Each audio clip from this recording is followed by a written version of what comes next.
Donc on se retrouve pour une autre vidéo, celle que je devais vous faire initialement, mais je me suis dit qu'il fallait qu'on traite d'abord la première partie sur volatility, qui nous permet, comme vous l'avez vu, d'analyser un fichier mémoire, ok, et d'extraire des données. À partir de là, eh ben on va continuer. Maintenant que vous êtes un petit peu à l'aise, que vous avez peut-être regardé la vidéo, on va essayer à nouveau de trouver des indicateurs, ok. En anglais, on appelle ça des IOC, ok?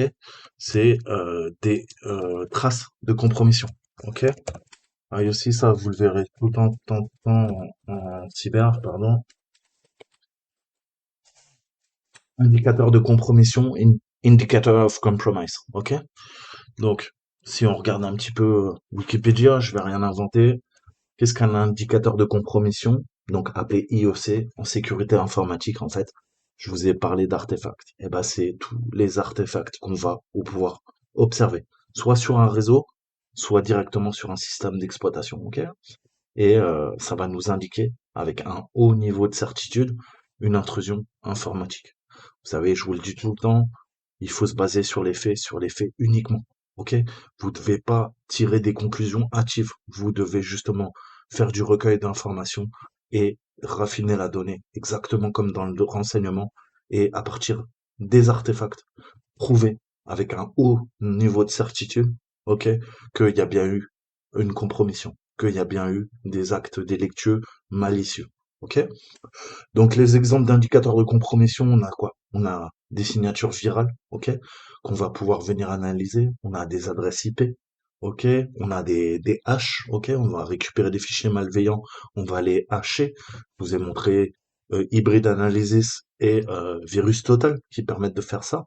On va récupérer des URL, des noms de domaine de serveurs et de command and control. Ok, vous savez que maintenant la plupart des cyberattaques se font via un serveur de commande ou plusieurs serveurs de command and control, et c'est le botnet qui va venir attaquer en fait une machine ou des machines ou tout un parc de machines, et ils vont renvoyer les informations, attendre les ordres du serveur de command and control, et une fois qu'ils ont reçu les ordres, ils vont faire ce qu'on leur demande, et une fois que c'est terminé, qu'est-ce qu'ils font généralement?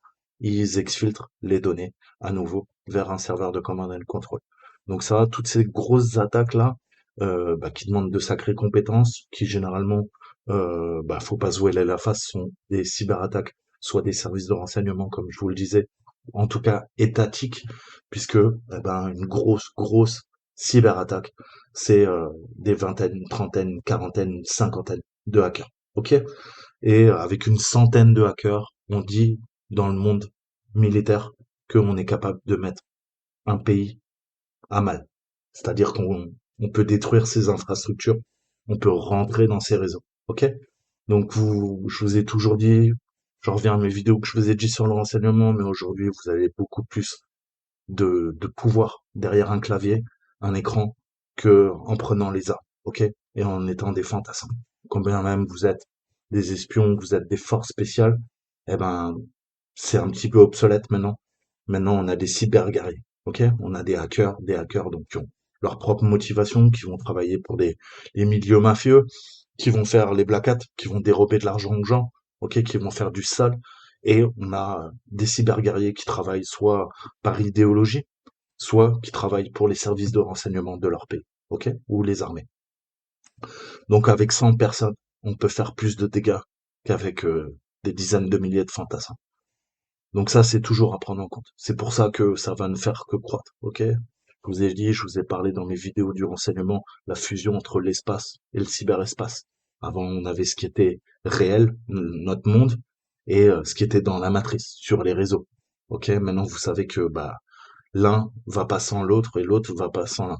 Pourquoi? Parce que avec quelques lignes de code, maintenant, on peut détruire. On peut détruire des vies, on peut tuer des gens. Ok? Donc, c'est inquiétant. Donc, si on est du bon côté de la barrière, qu'on a un petit peu d'éthique, de principe, et qu'on sait qu'on vit dans un monde entouré d'enculés, eh ben, on va chercher à faire le bien. Donc, à protéger les gentils.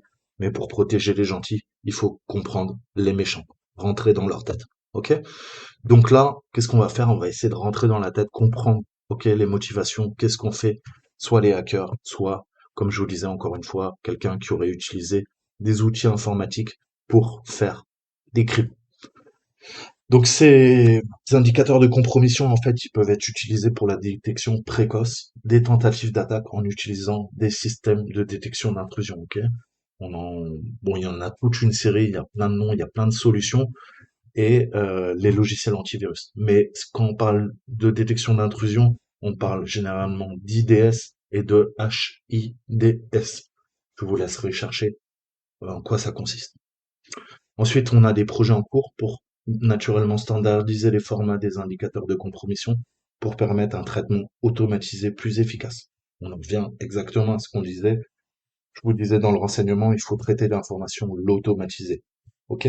Et parce que pourquoi? Bah, si je dois faire des analogies, des métaphores, des parallèles, eh ben c'est pareil. On a de plus en plus de cyberattaques, comme on a de plus en plus d'attentats terroristes.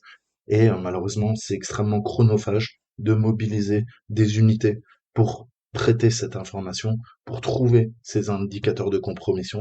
C'est pour ça qu'actuellement, on est en train de plancher sur le deep learning, sur le machine learning, sur l'intelligence artificielle, entre guillemets, pour trouver ces indicateurs de compromission, pour qu'on n'ait plus un agent ou une personne, un informaticien qui va traiter tout ça. Et vous savez que c'est extrêmement complexe et chronophage. Ça va nous prendre beaucoup de temps. Donc, c'est ce qu'on appelle le Traffic Light Protocol, ok, le TLP, et je vous montrerai aussi une banque de données. On va voir l'Alien Vault, ok, donc le coffre-fort de l'alien, littéralement, hein, ça veut rien dire, mais c'est là où les plus grosses entreprises américaines du Nasdaq s'échangent de l'information avec le complexe militaro-industriel pour sécuriser leur infrastructure. Je vous ferai un cours dédié là-dessus. Donc nous, on va revenir à notre analyse forensique. On va se faire le CTF, mais je vais vous parler quand même parce que j'ai pas eu le temps de développer. Je vais vous parler un peu de ce qu'on appelle la médecine légale. Ok? Euh, c'est exactement la même métaphore. Quand il y a un meurtre, on va appeler la police scientifique et la police scientifique a des experts médicaux légaux. Ils vont faire parler les preuves. Là, en l'occurrence, ça sera des cadavres. Ok? On va disséquer les cadavres pour essayer de comprendre euh, ce qui leur est arrivé. Ça, c'est avec la médecine légale, ok? Eh ben nous, c'est pareil, en fait, hein, on est les légistes, mais au niveau informatique. C'est pour ça qu'on parle aussi de médecine légale en termes informatiques.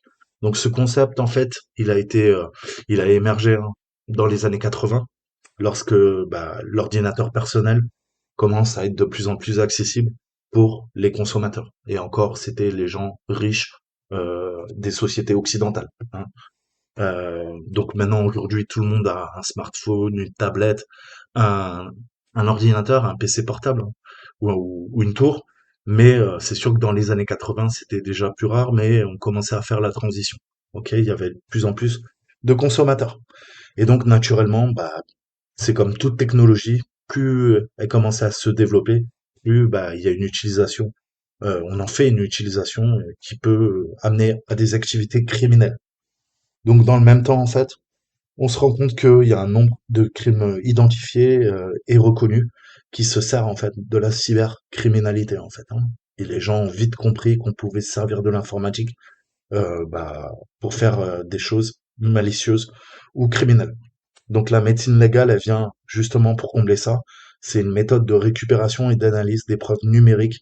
Pourquoi? Je vous ai toujours dit pour utiliser devant un tribunal. Donc, le nombre des crimes liés à l'ordinateur est en forte croissance, hein. Et ne serait-ce que entre 2002 et 2003, donc on parle de il y a 20 ans, un peu moins, c'était en augmentation de 67% en une année. Aujourd'hui, je crois que le chiffre doit être à 3 ou 4000%. Ok? Donc on se rend compte qu'on peut plus s'en passer et eh ben on a des affaires de cyberattaque et de crimes qui se servent de l'informatique qui sont de plus en plus complexes. Donc la médecine légale, eh ben, a elle aussi évolué avec les outils qui ont permis l'analyse de preuves. Ok, c'est des nouveaux moyens d'investigation qui sont liés bah, à différents crimes. Je peux vous citer la pédopornographie sur Internet, la fraude, l'espionnage, le cyberharcèlement, l'assassinat, les viols, parce que parfois on peut pister des gens sur Internet. Vous savez que sur les réseaux sociaux, les gens racontent leur vie et on peut apprendre beaucoup d'une cible. Donc dans les affaires civiles où cette science est impliquée aussi, hein, il n'y a pas que le secteur militaire ou du renseignement, eh ben, on va parler de preuve produite par ordinateur, en fait, hein. C'est-à-dire la preuve produite, en fait, c'est ce que je vous disais, on va se servir des données, les analyser, extrapoler des informations qui sont liées, par exemple, à une périphérique, donc un téléphone, au réseau cellulaire, ou à une connexion à un fournisseur d'accès à Internet, à un ISP, comme on dit en anglais, ou même ne serait-ce qu'une simple messagerie vocale. Vous savez qu'on va exploiter tout ça lors d'enquêtes. Alors, je vais vous décrire très brièvement, mais il faut vraiment qu'on voit ça parce que bah, c'est important. C'est important pour comprendre. Je vous ai dit toujours quand vous faites un truc, c'est bien de connaître la technique et tout ça, mais il y a un contexte. Là, je vais vous parler un peu du contexte. OK? Donc, je vais vous donner les grandes méthodes et les caractéristiques du processus d'analyse médico-légale. Je vous ai dit, dans cette discipline, déjà, ça sera pluridisciplinaire. OK? On va voir plein de choses en termes informatiques, mais il faudra mettre en exergue votre esprit analytique. OK? C'est-à-dire saisir les informations, pouvoir les trier et à partir de là, tirer des conjonctures, comprendre ce qui s'est passé et faire parler les preuves. Donc c'est pas donné à tout le monde, il faut un background et c'est pareil, c'est un entraînement, c'est une gymnastique intellectuelle. OK? Donc on va se baser sur les artefacts numériques. Un système informatique, ça dispose ça a des dispositifs de stockage, pardon. Ça peut stocker des documents électroniques et bien plus encore, comme vous le savez en fait, hein. Eh ben, le but de l'analyse médico-légale, en fait, c'est de faire varier. Donc d'une simple extraction d'informations, on va essayer de reconstruire une série d'événements. Je vous disais dans mes vidéos sur l'OSINT, sur le renseignement, on va tirer des frises, des graphes, des frises chronologiques, la temporalité. C'est extrêmement important pour comprendre un attentat, pour comprendre une cyberattaque ou pour comprendre éventuellement ce qu'a fait euh, coupable qu'on voudrait juger.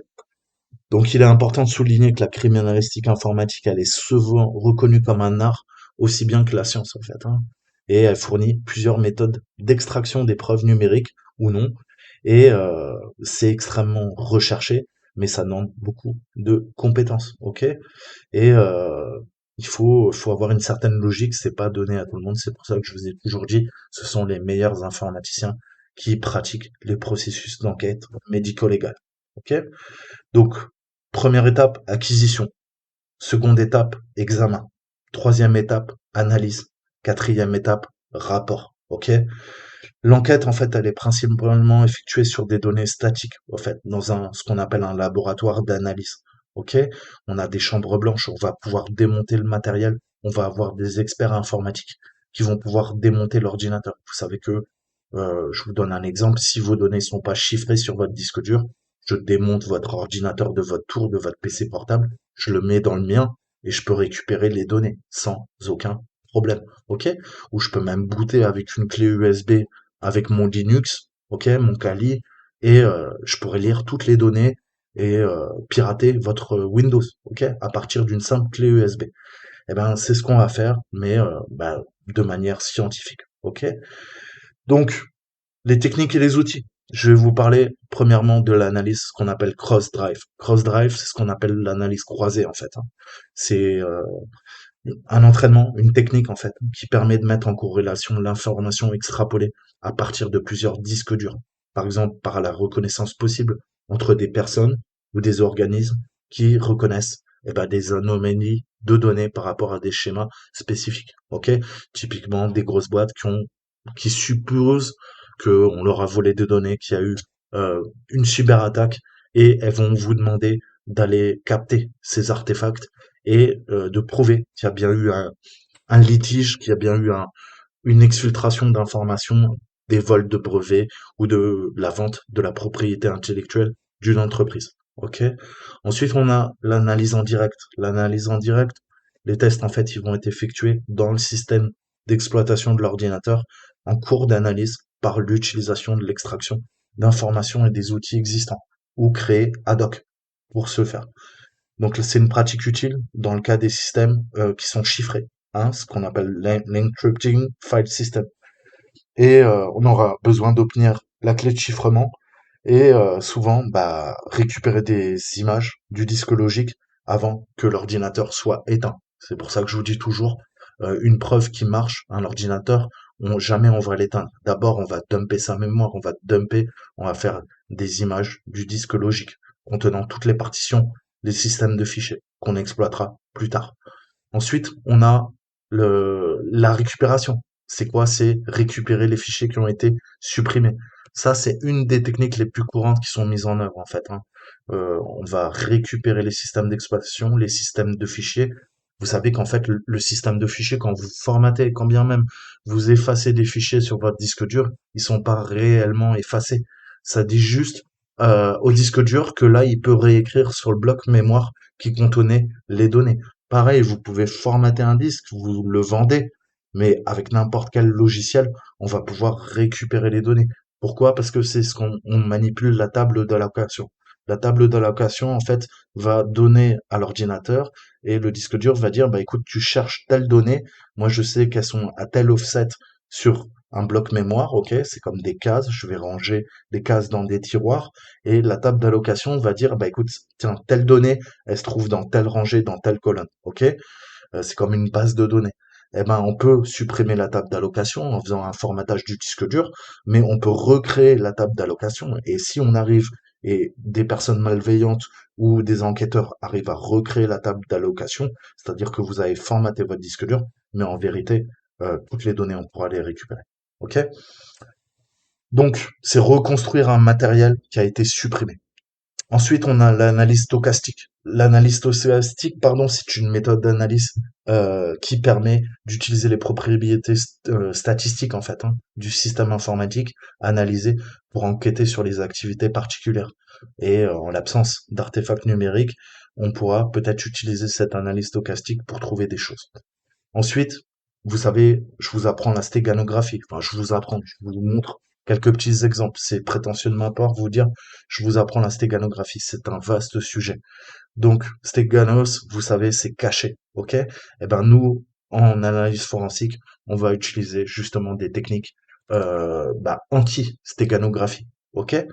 On va utiliser les experts en informatique judiciaire en fait, hein, eh ben ils vont utiliser des techniques pour récupérer les données qui sont cachées, ok, hein, via des masques dans les images, etc., etc. Et donc toutes ces techniques elles reposent sur la mise en œuvre et la comparaison via des fonctions de hachage en fait, à partir d'images originales.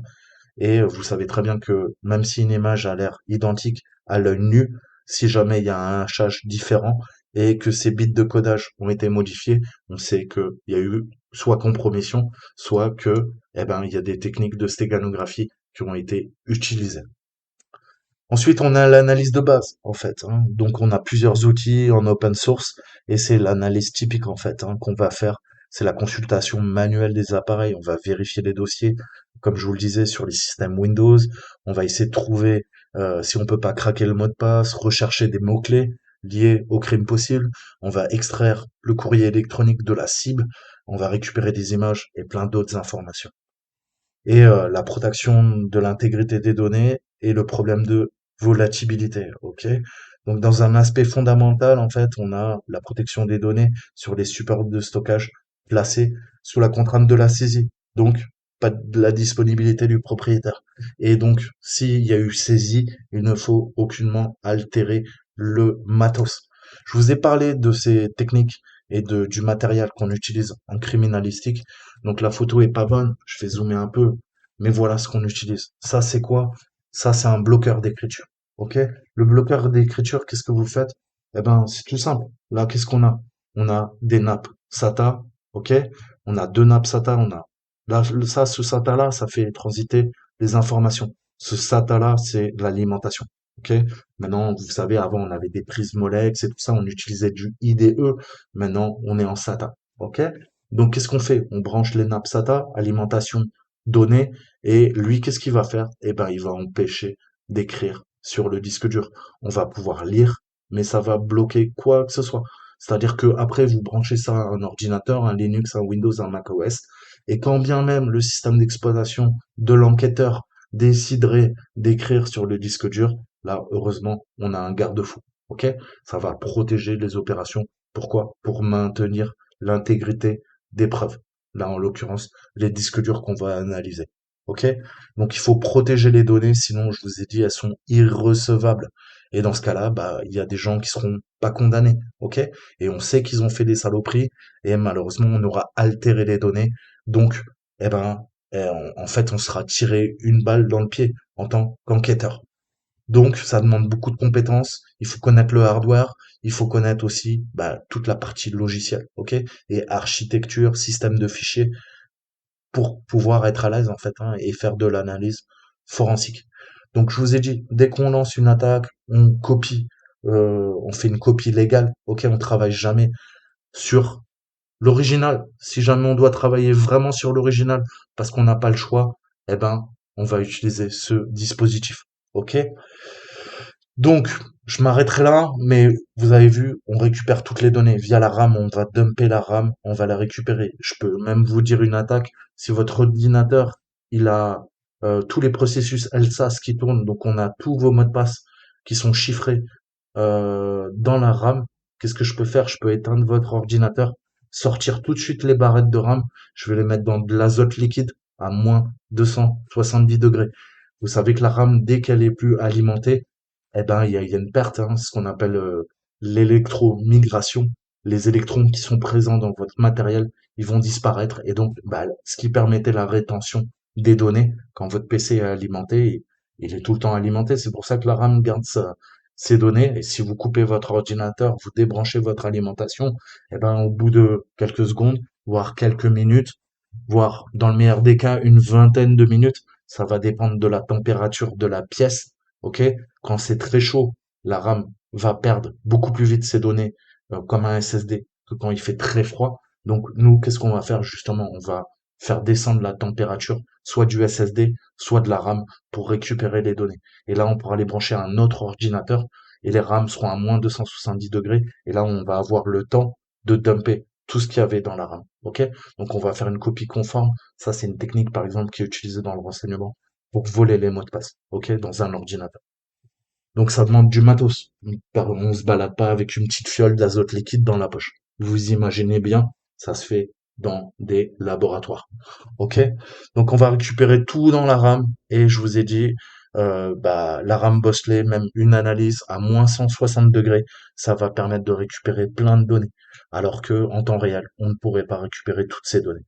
Donc il y a plein de petites techniques, je ne vais pas vous parler de tout, mais la RAM, le disque dur, c'est vraiment les bases pour exploiter l'ordinateur. Et après, eh ben, on va récupérer toutes les données. Pourquoi? Pour faire respecter la loi. Je parlerai que de la France et bah, l'Europe, ok? Donc les peines les plus lourdes, n'oubliez jamais ça. Si vous voulez être Black Hat, les plus lourdes sont pour les crimes informatiques, ok? Donc vous prendrez beaucoup plus en faisant des crimes informatiques qu'en dealant de la drogue dans la rue. Les applications les plus efficaces des règles bah, de pornographie ou de pédopornographie, bah, ça implique des enfants dans les réseaux. Donc c'est pareil, c'est très pénalisé et toutes les sanctions aussi qui sont à charge pour la société. C'est-à-dire que si vous utilisez vos techniques informatiques pour aller pirater des serveurs du gouvernement ou impacter la société, vous allez manger. Vous allez manger des dizaines d'années de prison. OK?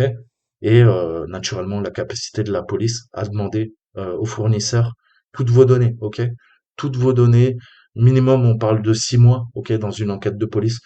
Les services de renseignement ont dit qu'ils peuvent piocher dans vos données. Ils ont 5 ans d'historicité. C'est-à-dire qu'on sait tout ce que vous avez fait. Vous pouvez passer par des VPN, par Tor. Ils s'en foutent. Ils ont tout. Ils ont tout. Ils contrôlent tous les points d'accès d'Internet, ok? Vous êtes dans la matrice de toute façon.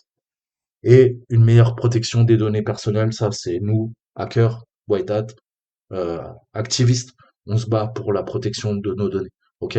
On n'est pas tous des terroristes, on n'est pas tous des criminels. Donc, bah, on devrait rester en démocratie et pas devenir des dictatures. Mais ça, c'est un autre problème. Voilà. Donc ça, c'était mon intro. Deuxième vidéo, on passe au CTF.